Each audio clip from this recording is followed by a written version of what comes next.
cannot believe that Sunday is Easter. I'm so excited. I can't wait to get my basket with all kinds of candy, and I bet you I'm going to have the biggest chocolate bunny, and I'm going to eat it first thing in the morning. You probably should be getting your legs ready. My legs ready for what? I'm about to get all the eggs. I don't think so. What are y'all in here talking about? We're just talking about how we're so excited for Easter on Sunday. Oh, that's great. What's your favorite part of the Easter story? My favorite is when I get all the candy with the biggest chocolate bunny. My favorite part is when I'm going to get all the eggs before Leah. No, I'm talking about the actual Easter story. But who wrote it? Probably some old guy that doesn't like eggs or candy. Guys, the Easter story was written in the Bible. Haven't you ever heard about how Jesus came to save the world? Like Superman? Spider-Man's better. Not like Spider-Man or Superman. This is a better story. Hold on and listen. Because I came in to tell all the kids at home about the Easter story. Good morning, kids. Happy Easter. Join me and help Kelly and Leah learn about the Easter story. This is so much better. So y'all remember last week we learned about Palm Sunday, right? So Jesus came into Jerusalem and they laid down the palm branches and they said, Hosanna! Yeah, I watched that video. Yep, so this time we'll just pick up at the Last Supper. That reminds me, what are we having for dinner tonight? Leah, focus. Okay, so in Matthew, when the hour had come, Jesus reclined at the table and the apostles were with him. And while they were eating, Jesus took some bread, and after blessing it, he broke it and gave it to the disciples and said, "Take, eat, this is my body." And when he had taken the cup and given thanks, he gave it to them, saying, "Drink from it, all of you, for this is my body of the covenant, which is poured out for many for forgiveness of sins." Then Jesus took them to the garden. Olive Garden? No. The Garden of Gethsemane. Jesus told them, "Sit here while I go over there and pray." He prayed, "My Father, if it is possible, let this cup pass from me.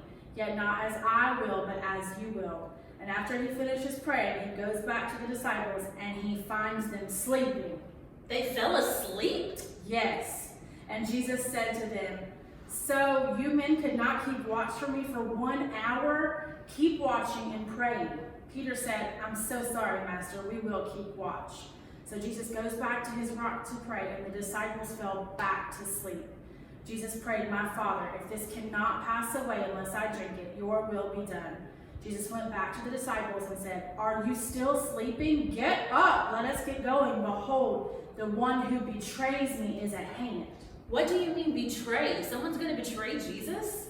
Why would anyone do that? And what's going to happen? Let me keep reading.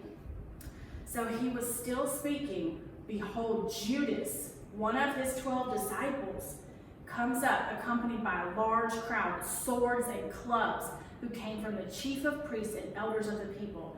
Now he who was betraying him gave him a sign, saying, "Whomever I kiss, he is the one, seize him."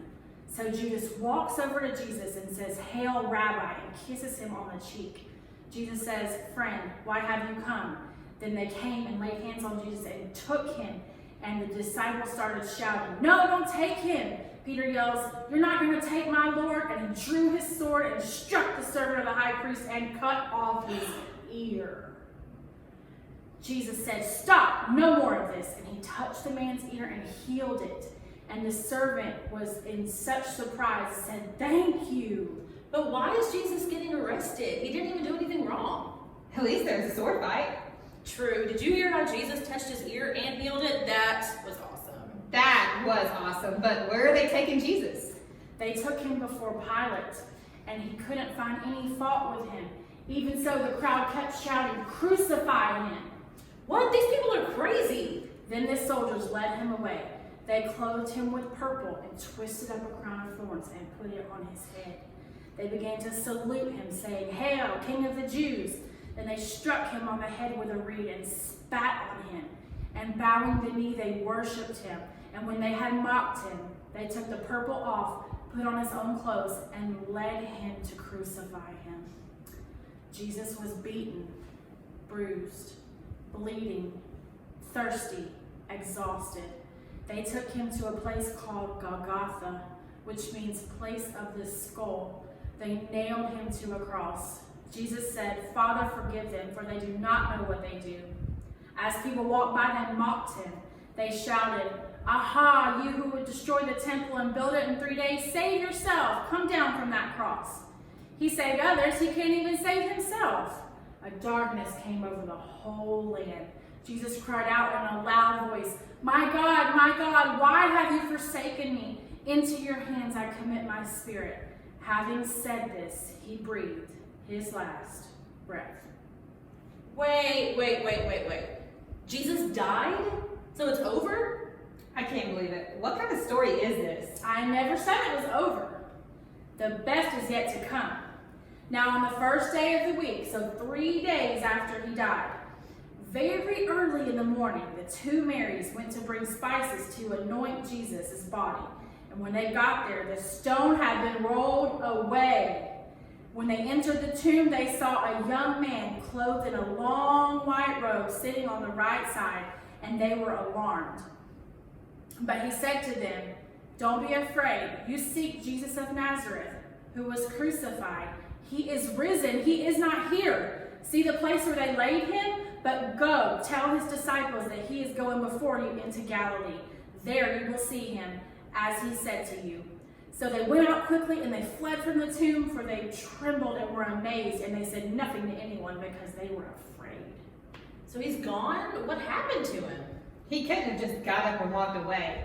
I think someone may have kidnapped him. Ooh, kidnapping. That's exciting. Wait. There was no kidnapping. There's something even better. What did the man mean when he said he had risen? That means he came back to life. That really must be the Son of God, because who else could have done that? I don't know. That must be better than kidnapping. That is much better than kidnapping. He was raised to life. Now he sits on the right hand of the Father. Jesus died so that we can all be in heaven together with him. But this isn't just a story, is it? No, it's not. This really happened. Wow, I'm so glad you told us the real story about Jesus and what he did for us. Thank you. You're so welcome. Does this mean I can't eat candy on Sunday for Easter? Well, you still can, but let's not forget why we're celebrating. Good. I just want candy. Thank you for joining us this morning. We are so happy that we got to spend Easter with you. Now, Kelly and Leah know exactly how to spend their time so you can have fun with your candy and your eggs. But let's not forget, Jesus died and he has risen.